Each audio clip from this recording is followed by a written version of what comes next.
तो क्या महागठबंधन के सारे विधायक देंगे इस्तीफा? कोर्ट अब करेगा फैसला। नीतीश ने आखिर एनडीए को कैसे फंसा दिया? स्वागत है आप सभी का। आप देख रहे हैं द राजनीति का विशेष सेगमेंट खबर और विश्लेषण। मैं हूं जबार खान। दोस्तों, नतीजे आने के महज 16 घंटों के बाद में बिहार की राजनीति क्या एक बार फिर से करवट ले रही है? क्या वाकई आरजेडी, कांग्रेस, लेफ्ट समेत महागठबंधन के सारे जीते हुए विधायक इस्तीफा देने जा रहे हैं? क्या वाकई इस पूरे मामले पर कोर्ट कोई फैसला करने जा रहा है? क्या कोर्ट इस पर कोई फैसला कर सकता है, क्योंकि मामला चुनाव आयोग का है? लेकिन नीतीश ने कौन सा पेच फंसाया है एनडीए के लिए? विस्तार से दोस्तों आपको सब कुछ बताते हैं। दोस्तों, बिहार विधानसभा चुनाव 2025 का नतीजा अप्रत्याशित ऐसा रहा जो किसी के गले से नहीं उतरा। जो राहुल के गले से नहीं उतरा, तेजस्वी के गले से नहीं उतरा, मांझी के गले से नहीं उतरा, एग्जिट पोल एजेंसियों के मालिक के गले से नहीं उतरा, बिहार की जनता के गले से नहीं उतरा, और मैं आपको एक बात बताऊं, खुद मोदी शाह के गले से नहीं उतरा। वो इसलिए दोस्तों क्योंकि अमित शाह ने, अगर यह अंदाजा मोदी शाह को होता कि हम 202 सीटें हमारा एनडीए पा रहा है, तो दोस्तों वो 240 सीटों का दावा करते। और 240 सीटों का अगर दावा करते कि हम जीत रहे हैं, हर कोई भौचक्का तो होता, हैरान होता। मगर 240 में से अगर 202 सीटें जो मिली हैं एनडीए को, तो फिर अमित शाह की जो चाणक्य वाली छवि है उस पर और मजबूती वाला ठप्पा लगता कि बिल्कुल सही इन्होंने अंदाजा लगाया था। मगर अमित शाह ने कितना कहा था? अमित शाह ने कहा था कि साहब हम 160 के पार जा रहे हैं, 122 चाहिए बहुमत का। और उन्होंने अपना कैलकुलेशन करके उसमें 10-15 सीटें जानबूझ करके ज्यादा बताई जाती हैं ताकि अपने पार्टी के नेताओं, प्रत्याशियों, समर्थकों, वोटरों का मनोबल थोड़ा हाई रखा जाए। तो उन्होंने मिला जुला करके 20-25 सीटें, 30 सीटें, 40 सीटें एक्स्ट्रा बताई, डरते डरते कि 140, 160 के हम पार जा रहे हैं। किसने कहा? अमित शाह ने कहा। गए कितने? 202। ठीक वैसे ही जैसे 2004 के लोकसभा के चुनाव में दोस्तों, उस वक्त मैं पत्रकारिता की शुरुआत कर रहा था और मैं देश के नंबर 1 चैनल में मैं उस वक्त ट्रेनी के तौर पर काम कर रहा था। 2003 में विधानसभा के चुनाव हुए थे मध्य प्रदेश, छत्तीसगढ़, कुछ राज्यों में, राजस्थान। अजीत जोगी आपको एक नाम याद होगा, जिन्होंने कहा था मैं राजनीति से इस्तीफा दे दूंगा, अगर हारे तो छोड़ दूंगा। संन्यास भी ले लिया था उन्होंने। राजस्थान में सरकार बदली थी। तो दोस्तों, उस वक्त कांग्रेस को भी अंदाजा नहीं था कि अटल बिहारी वाजपेयी की सरकार, जो कि इतनी पॉपुलर हो चुकी है, इंडिया शाइनिंग के नारों के बीच में चुनाव लड़ी है, वह हार जाएगी। ऐसे ही इस बार खुद शाह और मोदी को अंदाजा नहीं था 202 पर पहुंचेंगे। अब दोस्तों हुआ क्या है? 35 सीटों पर इंडिया गठबंधन पूरा का पूरा सिमट गया है। दोस्तों, हम इस पर भी बात करेंगे कि आखिर इंडिया गठबंधन की कमियां रही हैं, क्योंकि जब नतीजा आ रहा था तो राहुल गांधी तो विदेश में बैठे थे, ट्वीट भी वो विदेश से कर रहे थे। उन्हें होना चाहिए था, अमित शाह तो डेरा डाल के बिहार में बैठे थे। बहरहाल, ये नतीजा कैसे आया, या ये ज्ञानेश कुमार का नतीजा इसे कहें, जो भी है आप अपने अपने तौर पर इसकी व्याख्या कर सकते हैं। लेकिन दोस्तों, इस बीच में 2 चौंकाने वाली खबर आई।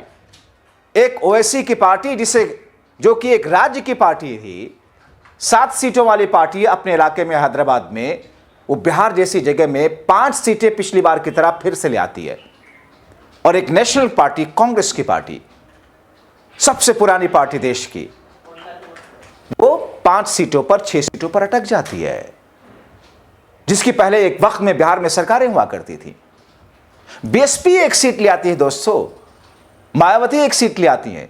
मगर जो बिहार की राजनीति करते मुकेश सहनी, उन्हें डिप्टी सीएम का पद चाहिए, अंडा शून्य पर रह जाते हैं।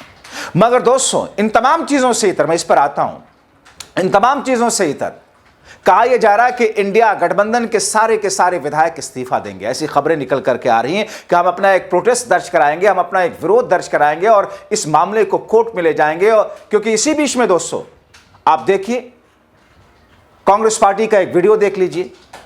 कांग्रेस पार्टियों ने अभी भी एक वीडियो डाला जिसमें कहा गया कि 2 लाख वोट बढ़ा दिए गए। सुन लीजिए पहले इसे। मतदाताओं की संख्या लगभग 7.42 करोड़ है, जिसमें कि मेल 3.92 और फीमेल 3.5 करोड़ हैं। बिहार में चुनाव के बीच अचानक से 3 लाख वोटर बढ़ गए। ज्ञानेश कुमार ने 6 अक्टूबर को बिहार चुनाव की घोषणा के दिन प्रदेश में 7 करोड़ 42 लाख वोटर बताए थे, लेकिन वोटिंग के बाद 11 नवंबर को वोटरों की संख्या बढ़कर 7 करोड़ 45 लाख हो गई। तो दोस्तों, आपने देखा कि जाहिर तौर पर ये कह रहे हैं कि साहब 2 लाख वोट बढ़ा दीजिएगा। जाहिर तौर पर मैटर मामला कोर्ट में और चुनाव आयोग में तो जाएगा ही जाएगा। और उधर आरजेडी के एक बड़े नेता हैं जो लालू परिवार के बेहद खास भी हैं, वो कह रहे हैं कि धांधली का ऐसा खेल बिहार में खेला गया जो खेल हरियाणा महाराष्ट्र को भी पीछे छोड़ दिया था। यानी कि बिहार के अंदर ये जनता का फैसला नहीं, बल्कि ये ज्ञानेश कुमार का फैसला जो पहले से फिक्स किया गया था। एसआईआर के बीच में पूरी तैयारी की गई कि कैसे कैसे मैकेनिज्म कैसा तैयार किया जाए जिसकी बुनियाद पर इतनी सीटें आ जाएं और लोगों को लगे भी ना, सब चीजें लॉजिकल लगे। ये कौन कह रहे हैं? शक्ति सिंह, आरजेडी के नेता कह रहे हैं। ये तो पूरी तौर पर मशीनरी मैनेजमेंट का ये परिणाम है। ईवीएम की सुनामी इसी रूप में आई है और कई लोगों का स्ट्राइक रेट, जिनका कैंडिडेट और कई तरह के चयन में सब चीजों को लोगों ने देखा है। बिहार का क्या होगा भैया? 2 करोड़ 90 लाख बिहारी जो बाहर में काम करते हैं, मजदूरी करते हैं, उनके मन में सपना था कि बिहार का बेटा बिहार में काम करेगा, बिहार में बदलाव जब होगा। कहीं जमीन पर थी ही नहीं एनडीए, न गली में थी, न गांव में थी, न टोला में था, न कूचा में था, न सड़कों पे था। ये था कहां? बावजूद भी परिणाम इस रूप में। तो इस मशीनरी के खेल को हर कोई समझता है और मशीनरी जब तक है, लोकतंत्र नहीं सुरक्षित है। माफ करिएगा, मेरी बात हो सकता है आपको हंसी लगे, लेकिन ये लोकतंत्र के लिए एक घातक है। विकसित राष्ट्र दुनिया का कोई मशीनरी का इस्तेमाल नहीं करता, लेकिन भारत के अंदर में इतना बड़ा जहां लोकतंत्र है, वहां लोकतंत्र को कुचला जा रहा है ईवीएम की सुनामी लाकर। जनादेश आपने प्राप्त किया है। जाहिर तौर पर दोस्तों, बिहार विधानसभा चुनाव को लेकर के इंडिया गठबंधन ने इस वक्त जो फैसला लिया है, उसमें सारे के सारे विधायक इस्तीफा दे सकते हैं, ऐसी खबरें आ रही हैं। अगर इस्तीफा देंगे तो इसका इंपैक्ट क्या होगा? देश को एक मैसेज जाएगा, बिहार को एक मैसेज जाएगा। ये तो चुनाव के नतीजे के बाद इस्तीफा देने की बात कर रहे हैं। चुनाव के नतीजे के पहले ही ये लोग ऐलान कर रहे थे कि अगर 15-14 नवंबर को कुछ गड़बड़ हुआ तो जेनजी जैसी स्थिति नेपाल वाली हो जाएगी। आरजेडी के एक एमएलसी सुनील साहब ने, आपने सुना था, उनको कहा था उस वक्त, खुद तेजस्वी यादव ने कहा था कि अगर उस दिन कुछ गड़बड़ी हुई तो हम सरकार बनने के बाद में पूरा न्याय करेंगे अधिकारियों के साथ में। मगर दोस्तों, हुआ क्या? अप्रत्याशित नतीजे। 243 सीटों में से 35 सीटों पर इंडिया गठबंधन का सिमटना, इतना तो किसी चाटुकार मीडिया ने भी नहीं चलाया था। इतना तो न्यूज एजेंसियों ने, उन एजेंसियों ने भी नहीं चलाया जिनका यह दावा रहा कि हमारे चप्पे चप्पे पर हमारे कार्यकर्ता, हमारे लोग, हमारे स्टाफ के लोग गए और लोगों से सैंपलिंग कराई, हमने पूछा, उसकी बुनियाद पर एग्जिट पोल दिया है। जो 3-4 टॉप ऑथेंटिक एजेंसियां हैं, एक्सिस माई इंडिया, चाणक्य टुडे या ऐसे सी वोटर्स सरीखे दूसरे जो हैं, उन्होंने भी इतना नहीं दिया। सबसे बाद में संभल कर हालात का जायजा लेकर और साइंटिफिक तरीके का दावा करके 121 से 124 के आसपास में दिया था एनडीए को, चाणक्य, अब एक्सिस माई इंडिया आज तक के ऊपर, और इंडिया गठबंधन को 118 तक दिया था। यानी कि हर कोई इस नतीजे से हैरान है, परेशान है, सिर्फ विपक्ष ही नहीं। अब सब हर मामला यह है कि विपक्ष इससे परेशान है, सत्ता पक्ष इससे हैरान है।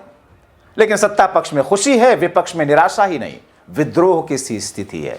और विद्रोह के ही कारण सारे के सारे विधायकों से इस्तीफा दिलाने की बात कही जा रही है। हालांकि दोस्तों, अगर इस्तीफा हुआ, पूरे देश में मैसेज तो जाएगा। आने वाले दिनों में बंगाल है, ममता दीदी ने बंगाल में अभी से एक बिगुल फूंक दिया है। उसके बाद में आप देखिए उत्तर प्रदेश 2027 में आ रहा है। जाहिर तौर पर अखिलेश यादव ने कल ही ये कह दिया कि साहब उत्तर प्रदेश में एसआईआर को हम किस तौर पर होने देंगे, बताएंगे। तो कहीं ना कहीं देशव्यापी एक आंदोलन फिर से खड़ा होगा। लेकिन उस आंदोलन का क्या होगा? जब आप कहते ही हैं कि सारी मशीनरी मोदी शाह के पास में, चुनाव आयोग उनके लिए काम करता ही है, तो आप आंदोलन करके जनता की अदालत में जाकर के फायदा क्या हासिल करेंगे?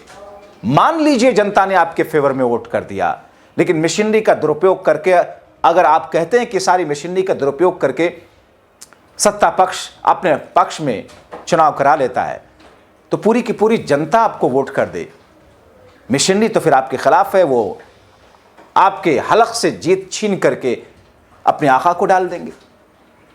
दोस्तों, आपने देखा ना महाराष्ट्र के अंदर, महाराष्ट्र में क्या हुआ था? जितने वोट पड़े हैं दोस्तों, कितना होगा? जितने वोट पड़े हैं उस वोट से कम है वहां के एडल्ट की पॉपुलेशन महाराष्ट्र में। यानी 18 साल से जो कम, 18 साल से ऊपर के लोग हैं जो एलिजिबल है वोट डालने के, उनकी जो टोटल तादाद है उस तादाद से ज्यादा वोट पड़ा है। कैसे पड़ गया? राहुल गांधी चीख चीख कर ये कहते रहे, क्या हुआ? कुछ नहीं हुआ। महाराष्ट्र में वोट प्रतिशत कैसे बढ़ाया गया? क्या हुआ? कुछ नहीं हुआ। महाराष्ट्र के कुछ गांवों में, कुछ इलाके में गांव वालों ने कहा कि साहब हमने तो वोट किया ही नहीं, कैसे हमारे यहां से ये जीत गया? उन्होंने अपने तौर पर एक मॉक वोट करा लिया, पुलिस प्रशासन ने डंडा मार करके उनको भगाया। यह स्थिति है। तो अब इस्तीफा देकर के क्या किसी नए आंदोलन की आहट होने जा रही है? दूसरी तरफ दोस्तों, नीतीश कुमार के जो मैंने जिक्र किया था, नीतीश कुमार के हाथ में अभी बिहार की सत्ता की डोर है। नीतीश कुमार अगर जरा सा उसे खींचेंगे तो इंडिया गठबंधन के समर्थकों के लिए थोड़ी सी, कुछ वक्त के लिए, जैसे होता ना कि आप जब रुझान आ रहे होते नतीजे के दिन, शुरुआत में ऊपर नीचे होते हैं, तो कभी ये पक्ष आगे, कभी वह पक्ष आगे, तो जो पक्ष आगे होता है उसके समर्थक खुश हो जाते हैं। तो इस वक्त आप थोड़ा सा खुश हो सकते हैं अगर आप इंडिया गठबंधन के समर्थक हैं। नीतीश कुमार के दिमाग में अभी प्लान बी चल रहा है। अगर उनको मुख्यमंत्री नहीं बनाया तो कुछ वो ऐसा कर सकते हैं, और वो अगर वो कुछ वैसा किए तो इंडिया गठबंधन की सरकार भी बन सकती है। आंकड़े मैंने अपने पिछले शो में दिखाए हैं कि नीतीश को बीजेपी ने कर दिया आउट, उसको आप देख सकते हैं। तो दोस्तों, इस शो में मैंने पूरा, ये जो आप टाइटल देख रहे हैं, इस शो में मैंने पूरा मैकेनिज्म समझाया, डेटा के साथ कैसे कैसे नीतीश कुमार खेल कर सकते हैं, वो खेल सफल भी हो सकता है। मगर दोस्तों, ये तो अलग बात हो गई। अब सवाल यह है कि क्या विधायक इस्तीफा देंगे? मुझे फिलहाल अपने पत्रकारिता के करियर में ऐसा कोई वाकया दिखा नहीं, या भारत के इस पूरे इतिहास में अभी तक ऐसा हुआ नहीं, और ऐसा होना बहुत असंभव सा लगता है। कुछ विधायक दे सकते हैं इस्तीफा, सारे के सारे नहीं दे सकते हैं, ये लॉजिकल है नहीं। और अगर इस्तीफा भी दे देंगे दोस्तों, तो भी सरकार में तो बनी हुई है ना सरकार। चुनाव आयोग तो कथित तौर पर उन्हीं के साथ में है। कोर्ट में चुनाव आयोग कहेगा कि नहीं साहब ये नियम है, ये नियम है, ये नियम है, ये नियम है, जो स्थिति चल रही है वो चलने दीजिए। और कोर्ट क्या करेगा? आपको पता है, सुप्रीम कोर्ट ने कहा था कि मुख्य चुनाव आयुक्त की नियुक्ति में 3 लोग होंगे, एक सुप्रीम कोर्ट के चीफ जस्टिस होंगे, एक प्रधानमंत्री होंगे, एक नेता विपक्ष होंगे, 3 होंगे। मगर जैसे ही यह फैसला सुप्रीम कोर्ट ने दिया था कि इसके बाद आप नियम बना दीजिएगा, लेकिन नियम क्या बनाया मोदी सरकार ने? सुप्रीम कोर्ट के चीफ जस्टिस को उससे आउट कर दिया कि नहीं, सुप्रीम कोर्ट के चीफ जस्टिस नहीं होंगे। कौन होंगे? सुप्रीम कोर्ट के चीफ जस्टिस की जगह मोदी सरकार के कैबिनेट मंत्री होंगे, और खुद मोदी होंगे प्रधानमंत्री, और नेता पोजीशन राहुल गांधी होंगे। तो फिर 2 तो वही हो गए, राहुल गांधी अकेले क्या करेंगे? अब दोस्तों, इसीलिए यह कहा जा रहा है, इस मैटर पर आज तक फैसला नहीं आ सका। सोचिए, यह मामला कितने कब से अटका पड़ा है। ये तो विधानसभा चुनाव के पहले आ जाना चाहिए था। राजीव कुमार गए तब भी नहीं आया फैसला, ये आ गए तब भी नहीं आया फैसला, लटका हुआ है। तो कोर्ट इसमें करेगा क्या? लेकिन दोस्तों, एक और चीज मैं कहना चाहूंगा, राहुल गांधी विदेश में बैठे हैं, नतीजा आ रहा है, ट्वीट कर रहे हैं वहां से। मशीनरी का दुरुपयोग छोड़ दीजिए, एनडीए की मेहनत आप देखिए, नकार नहीं सकते आप।